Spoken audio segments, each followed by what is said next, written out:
दोस्तों, आज के समय में सबसे तल्ख और सबसे हॉट टॉपिक है कृषि कानून 2020 जो सेंट्रल गवर्नमेंट ऑफ इंडिया लेके आई है। और इसको लेकर बहुत सारी भ्रांतियां फैल रही हैं, बहुत सारे डिबेट हो रहे हैं सोशल मीडिया के ऊपर। बहुत से लोग क्लेम कर रहे हैं, गवर्नमेंट ने क्लेम किया है कि ये जो बिल हैं बहुत ही अच्छे हैं, किसानों के हित के लिए हैं।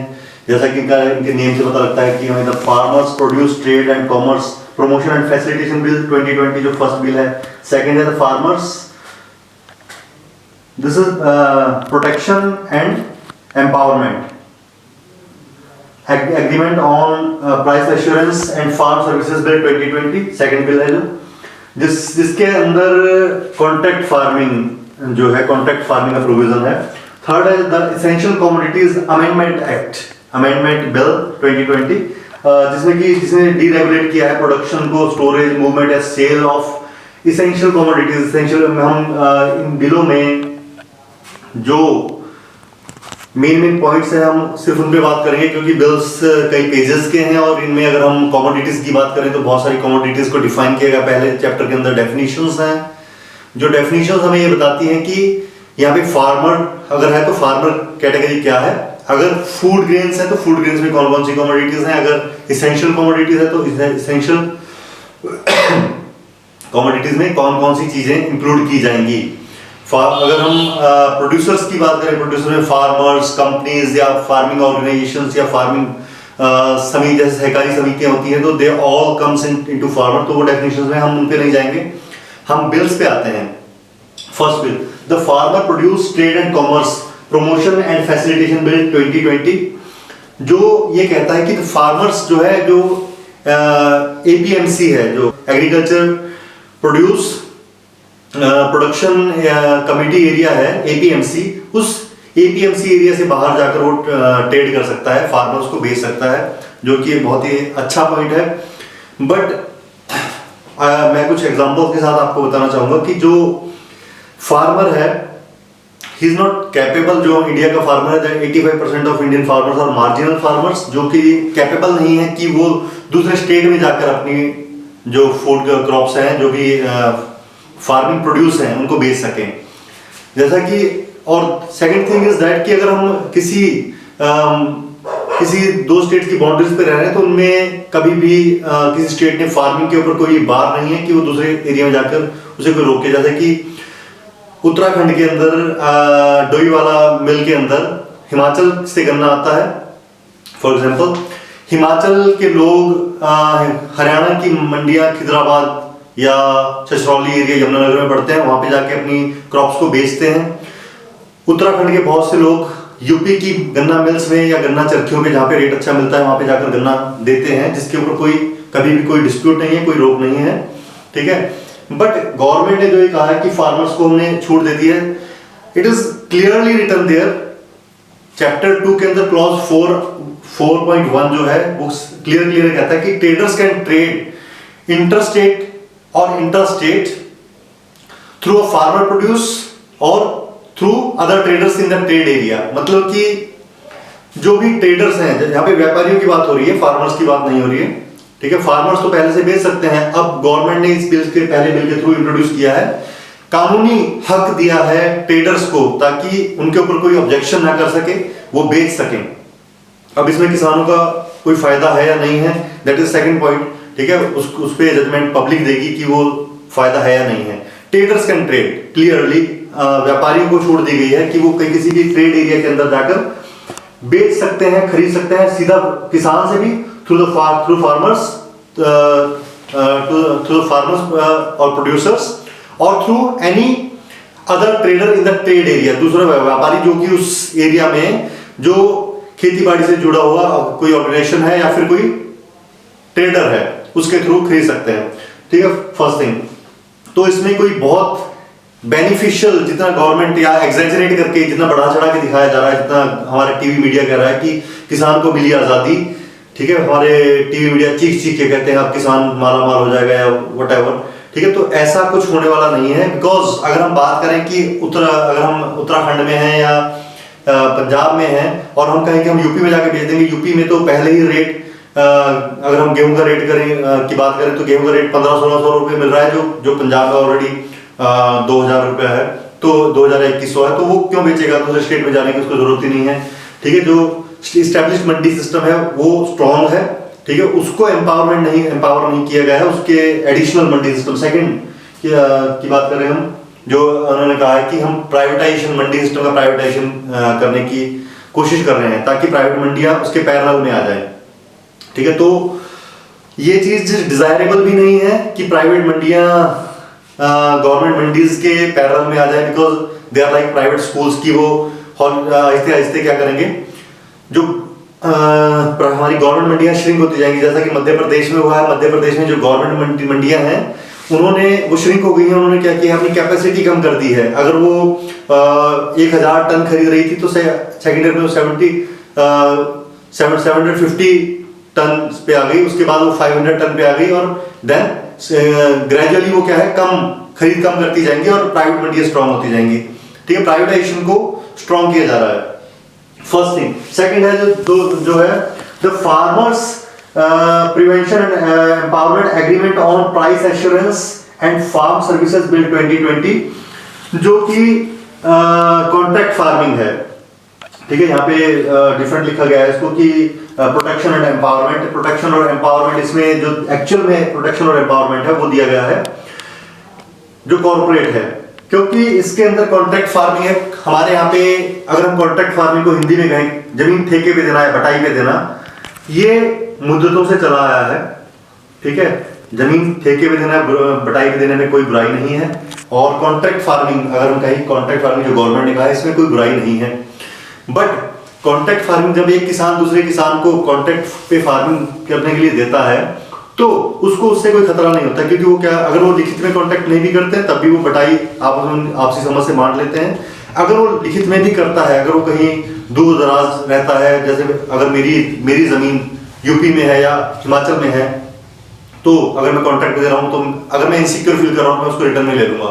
बट उस कॉन्ट्रैक्ट के ऊपर ना ही तो वो कोई इंश्योरेंस ले सकता है, ना ही वो कोई क्लेम कर सकता है, ना ही वो कोई क्रेडिट ले सकता है। बट इस लॉ में सेकंड लॉ जो है कॉन्ट्रैक्ट फार्मिंग, जिसमें कहा गया है कि prevention and empowerment agreement on price and assurance of farm services bill, तो इसमें जो एक्चुअल एम्पावरमेंट और एक्चुअल प्रोटेक्शन है वो प्रोटेक्शन छीन लिया गया है किसान से, क्योंकि अब जो कॉन्ट्रैक्ट है, क्लॉज 9 कहता है, इस लॉ का क्लॉज 9 कहता है कि उस कॉन्ट्रैक्ट के ऊपर कंपनी क्रेडिट भी ले सकती है और कंपनी उसके फसल के ऊपर इंश्योरेंस भी ले सकती है। ठीक है, राइट्स जो है ट्रांसफर कर दिए गए हैं कंपनी को, कॉन्ट्रैक्ट लेने वाले को, जो कि एक्चुअल में जमीन का निजी हकदार था, जो जमीन का मालिक है उसके थे। ठीक है, तो हक कहां पे ट्रांसफर हो रहे हैं, कंपनी को, और इसको एग्जैजरेट जो टीवी पे कहा जा रहा है कि जमीन नहीं छीनी जाएगी। ठीक है, ये बहुत ही इंपॉर्टेंट पॉइंट है कि जमीन नहीं छीनी जाएगी का मतलब क्या है। ठीक है, अगर किसी को ये समझाया जाता है कि आपकी जमीन छीनी नहीं जाएगी, तो ये बात उठी क्यों, ये जमीन नहीं छीनी जाएगी क्लॉज 9 से उठी है, जहां पे कहा गया है कि जो भी क्रेडिट है उसमें क्रेडिट लिया जा सकता है। अब अगर कंपनी जिसकी कैपेसिटी, जिस कंपनी की कैपेसिटी बहुत ज्यादा है, उनके टर्नओवर लाखों हजारों करोड़ में है, या अगर छोटे कोई कॉर्पोरेट भी अगर इस सेक्टर में आते हैं तो इवन दे आर हैविंग, उसका कई 100 करोड़ में है, जो कि किसान की कैपेबिलिटी से बहुत ज्यादा है। ठीक है, किसान उससे कहीं भी, उसके सामने कहीं भी स्टैंड नहीं करता है। तो कॉर्पोरेट जो है अब उस जमीन पे क्रेडिट ले सकता है, उस पे इंश्योरेंस अवेल कर सकता है। ठीक है, अपार्ट फ्रॉम क्लॉज 9, क्लॉज 7 पे आते हैं। क्लॉज 7 ये कहता है कि जो कॉर्पोरेट है वो उस जमीन के ऊपर, जो भी कॉन्ट्रैक्टेड लैंड है उसके ऊपर कोई भी कंस्ट्रक्शन कर सकता है, जैसे कि वेयर हाउस बनाना, या फिर लेबर के रहने के लिए, या फिर ट्यूबवेल और कोई अदर फार्मिंग इक्विपमेंट्स के रखरखाव के लिए, तो कंस्ट्रक्शन कर सकता है। कंस्ट्रक्शन करने का मतलब, इसका एक और भी जो इंडिया में कानून है, जो कब्जा धारण का कानून है, वो भी अगर हम उस पे विचार करें तो नॉर्मल, अगर कोई सरकारी जमीन पर भी अगर कोई घर बना लेता है तो उसके ऊपर गवर्नमेंट के ऊपर कब्जे का क्लेम कर देता है, केस कर देता है।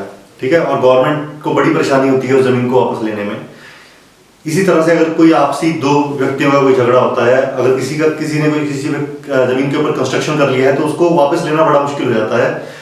जो कंस्ट्रक्शन करने वाला होता है वो क्या करता है, माली से जो असली मालिक होता है कि इसने मेरे को दे दी थी, ठीक है, और फिर उसको कोर्ट्स के बहुत कई सालों तक एक कोर्ट से दूसरे कोर्ट चक्कर काटने पड़ते हैं।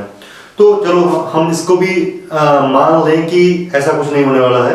बट अगर हम खाली कंस्ट्रक्शन की बात करें, कंस्ट्रक्शन के बाद अगर जमीन खाली भी कर दी जाती है तो जमीन खाली जरूर कर दी गई है, बट वो उपजाऊ कैसी होगी इसके ऊपर कोई चर्चा नहीं है। वहां पे कंक्रीट पड़ा होगा या फिर उसमें फाउंडेशन टूटी फूटी होगी, वो जमीन वेस्ट लैंड हो गई होगी, ठीक है। इसके ऊपर कोई पॉइंट नहीं है इस बिल के अंदर, या फिर उसका वो हर्जाना देगा, ऐसा कुछ नहीं है इस बिल के अंदर।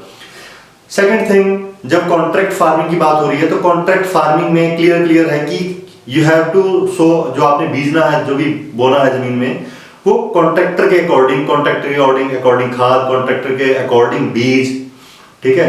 तो जब बीज कॉन्ट्रैक्टर का है तो रेट भी उसी का है, अगर खाद कॉन्ट्रैक्टर की है तो रेट भी कॉन्ट्रैक्टर का है। अगर उसमें पेस्टिसाइड या वीडीसाइड, जो कीटनाशक या खरपतवार जो हो जाती है, खरपतवार को मारने के लिए जो दवाइयां डाली जाती हैं, वो भी सारी की सारी कॉन्ट्रैक्टर के अकॉर्डिंग डाली जाएंगी। अब उसके बाद जो रेट है, जो रेट सेट है होंगे, वो rate they will be settled according to quality, ठीक है। इसमें किसी में फसल में नमी ज्यादा है, किसी में नमी कम है, किसी का फसल की क्वालिटी अच्छी नहीं है, किसी का रंग काला पड़ गया है, तो उसके अकॉर्डिंग रेट्स वेरी करेंगे, ठीक है। ये फिक्स रेट नहीं है कि हमें आपको फिक्स रेट मिलेंगे। तो जो ये कॉन्ट्रैक्ट फार्मिंग है, अगर हमारे यहाँ पे इंडिया में बटाई सिस्टम चलता है तो गवर्नमेंट को उससे बटाई से शायद कुछ प्रॉब्लम है, जिसके कारण ये बिल इंट्रोड्यूस किए गए हैं। और इसमें कुछ बहुत बड़ा लाभ दिख रहा है कि जो बड़े बड़े कॉर्पोरेट हैं वो इसमें जल्दी से कूदना चाहते हैं, परंतु लाभ अगर वो सीधा किसान से नॉर्मल कॉन्ट्रैक्ट सिस्टम जो हमारे यहाँ पे पहले से ठेका या बटाई सिस्टम चलता है तो उनको लाभ नहीं होता। उन्होंने लाभ लिया है गवर्नमेंट के कानूनों के तहत, ठीक है। लाभ उनको तब होगा जब ये कानून उनका फेवर करेंगे, वो जमीन पर भी कब्जा कर पाएंगे, वो जमीन का मनमाना रेट लगा पाएंगे, कॉन्ट्रैक्ट अपनी मर्जी से जब तक चाहे चला पाएंगे। क्योंकि इसमें लिखा गया है, जो टीवी चैनल्स ने बहुत अच्छे से बताया कि किसान कभी मर्जी चाहे कॉन्ट्रैक्ट को खत्म कर सकता है, but there is written, bill में लिखा गया है कि थ्रू म्यूचुअल कंसेंट का आप मतलब समझते होंगे कि दोनों की सहमति से, and because of a valid reason, ठीक है। कोई वैलिड उसका रीजन होना चाहिए और म्यूचुअल कंसेंट होना चाहिए। अब कंपनी ने अगर कंपनी को उसमें फायदा हो रहा है, कंपनी कम रेट दे रही है किसान को, किसान परेशान है, किसान चाहता है कि मैं इस एग्रीमेंट को तोड़ूं, बट कंपनी का कंसेंट नहीं है तो किसान उसे तोड़ नहीं सकता है, ठीक है। अब इस सारे खेल में जो चीजें हैं, जो हमने पढ़ा पहले, एपीएमसी मंडी की, वो अपने एरिया से बाहर बेच सकता है। जब वो बाहर जा रहा है, फॉर एग्जांपल एक स्टेट से दूसरे स्टेट में जा रहा है, एश्योरिटी क्या है कि वो यहां से अगर 5 ट्रॉलीज भरकर दूसरे स्टेट में चला गया और दूसरे स्टेट में जाकर जब उसने भेजने की बात करी, तो प्राइवेट मंडियों में अक्सर ऐसा होता है, गन्ना जब किसान किसी प्राइवेट मिल की बजाय किसी चरखी पर लेकर जाते हैं, तो अक्सर ऐसा हुआ है, हमारे साथ भी ऐसा हुआ है कि उनको जब वो मौके पे ले जाते हैं ट्रॉली, तब उनको कहा जाता है कि ये रेट नहीं, ये रेट दिया जाएगा। अगर आपका 240 रेट तय हुआ था तो कहेंगे कि 220 का दिया जाएगा, भाई साहब आपने देना है तो ठीक है, नहीं तो आप अपनी ट्रॉली ले जाइए वापस। तो अब जो व्यक्ति 70 किलोमीटर या 80 किलोमीटर या इससे ज्यादा किसी दूसरे स्टेट में अपनी फसल लेके गया है, तब अब वो 20 रुपए के लिए उस फसल को वापस नहीं लेके आएगा, वो कम रेट में देना पड़ेगा उसको। सेम इसी तरह का सीन गेहूं या धान या बाजरे से है, ठीक है। तो इसमें कोई चैनल नहीं है, सरकार ने कोई चैनल तय नहीं किया है कि वो चैनल तय करेगा, ठीक है, कोई गवर्नमेंट अथॉरिटी। क्योंकि गवर्नमेंट मंडी को, तो गवर्नमेंट कह रही है कि मंडी के पैरल हमने आपको प्राइवेट मंडियां दी हैं, ठीक है, एपीएमसी से बाहर आप बेच सकते हैं।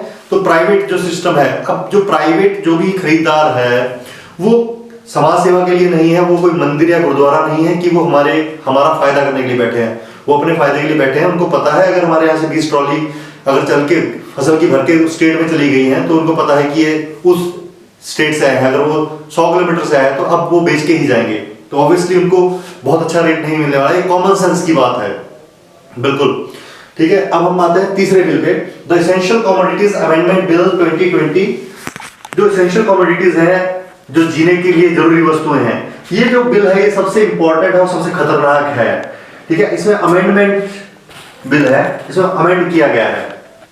आपको बता दें, एसेंशियल कमोडिटीज जो आजीविका के लिए जरूरी वस्तुएं हैं, और जो आजीविका के लिए जरूरी वस्तुएं हैं उनके भंडारण, उनका अगर हम की लिमिटलेस, ठीक है, अगर असीमित भंडारण की बात करें, उनके ऊपर हमेशा से लिमिट रही है कि आप इतनी लिमिट तक प्याज, इतनी लिमिट तक तेल, इतनी लिमिट तक जो फूड क्रॉप सीरियल्स हैं जो, ठीक है, इतनी लिमिट तक आप आलू या कोई भी खाने की वस्तु है जो आजीविका की डेली नीड्स जो हमारी हैं, ठीक है, एसेंशियल कमोडिटीज जिनको कहा जाता है, उनके ऊपर हमेशा से बंदिशें रही हैं। और इंडिया में नहीं, ऑल अराउंड द वर्ल्ड इनके ऊपर लिमिट है, और आज से नहीं है, ये हमेशा से है।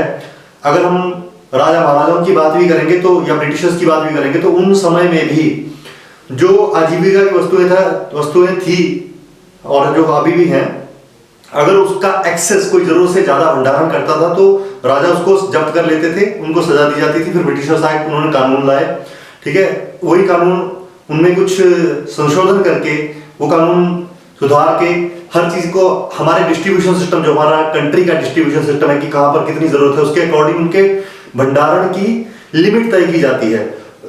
सॉरी। तो अब ये जो एसेंशियल कमोडिटीज बिल साहब लेकर आए हैं हमारे देश की सरकार, ये क्या कहती है कि इट डीरेगुलेट्स, बड़ा खराब वर्ड है डीरेगुलेट्स, हमारे चीजों को रेगुलेट करना चाहिए। तो deregulates production, storage, movement and sale, ठीक है। ये डीरेगुलेट करता है कि जो हमारे यहाँ पे प्रोडक्शन के कानून है, स्टोरेज, मूवमेंट और सेल के जो है सबसे, ये जो बिल है ये सीधा सीधा किसानों पे असर डालने वाला, शायद कम कहें हम, मजदूर पे और देश के आवाम, जो नॉर्मल देश की पब्लिक है, जो मिडिल क्लास है या सर्विस क्लास है या फिर जो छोटा दुकानदार है, उनके ऊपर ये फर्क डालने, बहुत असर डालने वाला है। क्योंकि अगर स्टोरेज, आज के समय पे हमारे स्टोरेज पे जब कंट्रोल है गवर्नमेंट का, उस टाइम भी गवर्नमेंट कंट्रोल नहीं कर पाती है कि हमारे यहाँ पे रेट्स कितने रहेंगे, ठीक है। कभी आलू 60 रुपए, प्याज 80 रुपए, टमाटर 80 रुपए, ठीक है। तो नॉर्मल चीजें जो हमें डेली खाने की चीजें हैं वो इतने ज्यादा फ्लक्चुएट करती हैं, गवर्नमेंट उनको कंट्रोल नहीं कर पाती है। तब जब हमारे यहाँ पे हर चीज की होर्डिंग कहते हैं इसको, जमाखोरी को, होर्डिंग के ऊपर कंट्रोल है गवर्नमेंट का। जब ये कंट्रोल खत्म हो जाएगा, जब ये गवर्नमेंट कह रही है कि हम कंट्रोल खत्म कर देंगे, फर्स्ट थिंग प्राइवेटाइजेशन कर दिया गया है, प्राइवेट को इंट्रोड्यूस कर दिया गया है यहाँ पे, कॉन्ट्रैक्ट फार्मिंग को, ठीक है। बड़े बड़े यहाँ पे ट्रेडर्स जो ट्रेड कर पाएंगे एक स्टेट से दूसरे स्टेट में, ठीक है, खुलेआम ट्रेडर्स ट्रेड कर पाएंगे, जो जिनको कानून बना के उनको छूट दी गई है कि वो ट्रेड कर सकें। प्लस वो स्टोरेज कर पाएंगे, ठीक है, वो जितनी चाहे मर्जी स्टोरेज कर सकते हैं, एफसीआई के कंट्रोल से बाहर, फूड कॉर्पोरेशन ऑफ इंडिया के कंट्रोल से बाहर।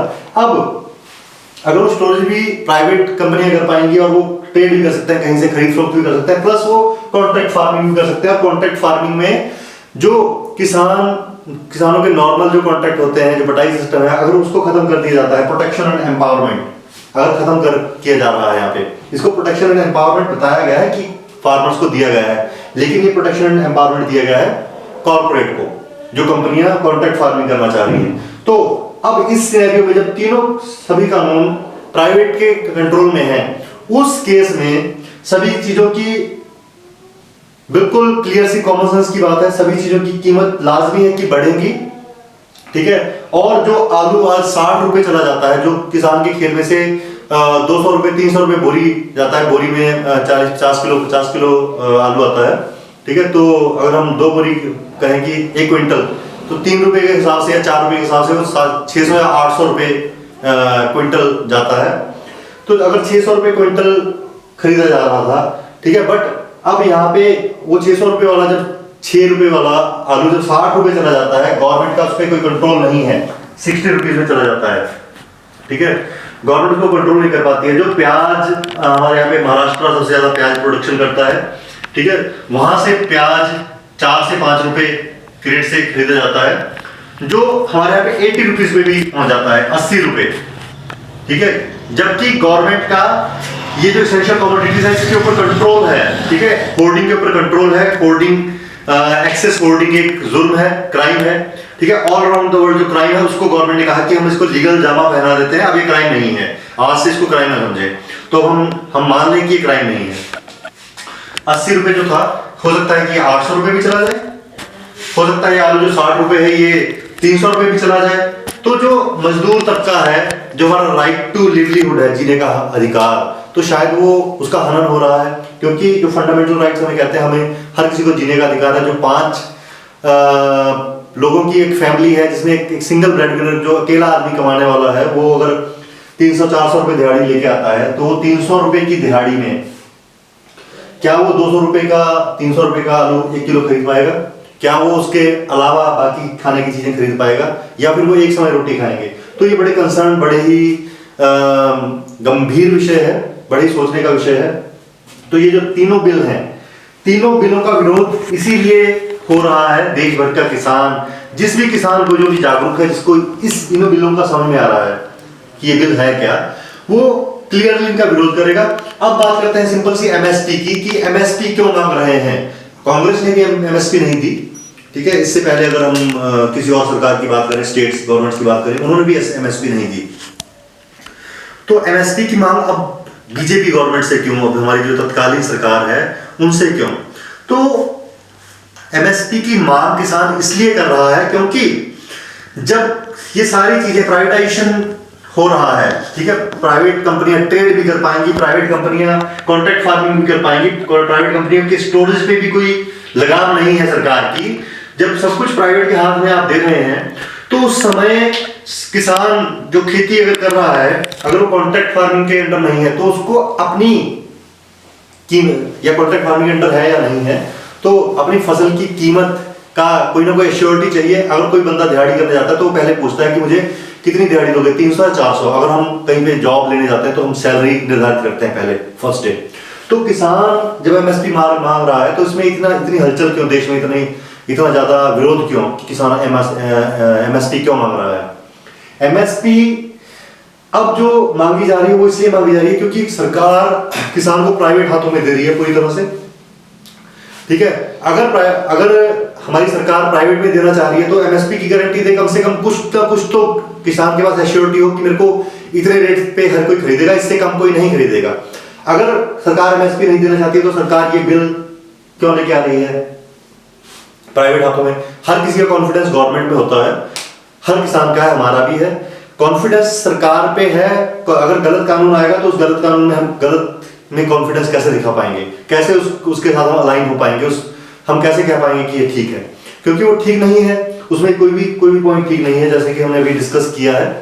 तो जो ये तीनों कानून है, सरकार को ये क्लियर रद्द कर देने चाहिए। अगर गवर्नमेंट चाहती है कि इसके ऊपर हमें फार्मिंग में कोई अमेंडमेंट करना है, फार्मिंग कोई रिवोल्यूशन लेके आना है, तो फार्मर्स यूनियंस हमेशा साथ रही हैं, देश के नागरिक हैं, देश के नागरिक सरकार के हमेशा साथ रहे हैं। इसी में लास्ट में मैं मीडिया की भूमिका की बात करूंगा जरूर, कि मैं खुद भी किसान आंदोलन में 3 दिन रहा, तो वहां पर मैंने खुद भी हर तरह से सहयोग भी दिया, तन मन धन से। मेरे परिवार के बच्चे भी मेरे साथ में रहे। पर जब हम टीवी पर देखते हैं कि कुछ मीडिया चैनल, जिनको यूजुअली लोग गोदी मीडिया कहते हैं, उन्होंने क्या कि ये पाकिस्तानी है, ये खालिस्तानी है, या वामपंथी हैं, या लेफ्ट राइट, जो कई नाम दिए गए उन्होंने, कई तरह से एंगल जो नैरेटिव होते हैं, नैरेटिव जोड़ने की कोशिश की है। तो मेरा देशवासियों से निवेदन है, मेरे सभी किसान भाइयों से खासकर, और देश की जागरूक जनता से। मैं पेशे से मैं किसान का बेटा हूँ और पेशे से मैं असिस्टेंट प्रोफेसर हूँ, ठीक है। तो मैं अपने जो हमारे टीचिंग लाइन में जो लोग हैं उनको भी जरूरत है कि वो जागरूक करें, देश को जागरूक करें ज़्यादा से ज़्यादा। और अगर हमारे यहाँ पे मीडिया गलत प्रचार कर रहा है लोगों का, तो उस मीडिया को मुंहतोड़ जवाब दिया जाए। आप सोशल मीडिया आज के टाइम में स्ट्रांग है, और सोशल मीडिया में मैं चाहूँगा कि हर कोई इन किसान बिलों को इस तरह से अच्छी तरह से क्लियर करे और आगे लोगों को जागरूक करे, ताकि इस तरह के कोई भी कदम सरकार आगे ना ले। हम किसी भी सरकार के साथ अलाइन नहीं होंगे, चाहे वो बीजेपी हो, चाहे कांग्रेस या कोई अन्य सरकार हो, अगर वो सरकार हमारे किसानों के या देश के आम नागरिकों के हित का निर्णय नहीं लेती है। अगर वो हमारे हित का निर्णय है तो हम उसके बिल्कुल सपोर्ट में हैं। अगर गवर्नमेंट जीएसटी लेके आई है तो हमें जीएसटी से कोई प्रॉब्लम नहीं है। अगर गवर्नमेंट ने जो चालान्स हैं, चालान्स के पैसे बढ़ा दिए, चालान महंगे कर दिए हैं, तो हमें उससे कोई प्रॉब्लम नहीं है। हम we are ready to follow rules, जो हमारे देश के कानून हैं उनको फॉलो करने में खुश हैं, ठीक है। पर अगर कोई काला कानून, अगर इस तरह के जो ब्लैक लॉज अगर गवर्नमेंट लेके आती है तो हम उनके बिल्कुल खिलाफ है और हर तरह से खिलाफ है। हम उनका तन मन धन से हर तरह से विरोध करेंगे। और जो भी हमारे यहाँ पे ये जो गोदी मीडिया जिसको लोग बी एंड डी से डिनोट करते हैं, तो वो अपनी हरकतों से बाज आ जाएं, ठीक है। हमारे देश को बांटने की कोशिश ना करें, क्योंकि वो कुछ लोगों को जो हमारे यहाँ पे सिख कम्युनिटी है उनको खालिस्तानी बोलकर आइसोलेट करने की कोशिश कर रहे हैं। और कुछ अदर कम्युनिटीज को अब इनको जो हरियाणा, यूपी, राजस्थान या मध्य प्रदेश या केरला तक के किसान आ रहे हैं, उनको वामपंथी या लेफ्ट या राइट, अगर वामपंथी भी है तो they are citizen of India, ठीक है। हमारे विचार अलग हो सकते हैं, but we all are citizen of India. You are nobody to say that somebody is pro Pakistani और समबडी चाइनीज और समबडी अमेरिकन और समबडी कैनेडियन, ठीक है। तो वो जो बाहरी देश है उनका इस हमारे डिस्कशन में कहीं नाम नहीं आना चाहिए, मैं समझता हूँ। सेकंड थिंग, मेरी प्रधानमंत्री जी और हमारे देश के सभी मंत्रियों से ये रिक्वेस्ट है कि इस कानून को लेकर जितनी हमारी कंट्री की इंसल्ट हो रही है ऑल अराउंड द वर्ल्ड, ठीक है। बहुत से लोग इसको कहते हैं कि सरकार की पोल खुल गई है, तो हम नहीं चाहते हैं कि आपकी सरकार की पोल खुले, ठीक है। हम चाहते हैं कि आप इन काले कानूनों को वापस लो, आप देश में अच्छी नीतियां चलाएं, ठीक है। आपकी सरकार अभी 2024 तक है, बहुत अच्छे से चलाएं। धन्यवाद। जय हिंद, जय किसान, जय जवान। किसान एकता जिंदाबाद।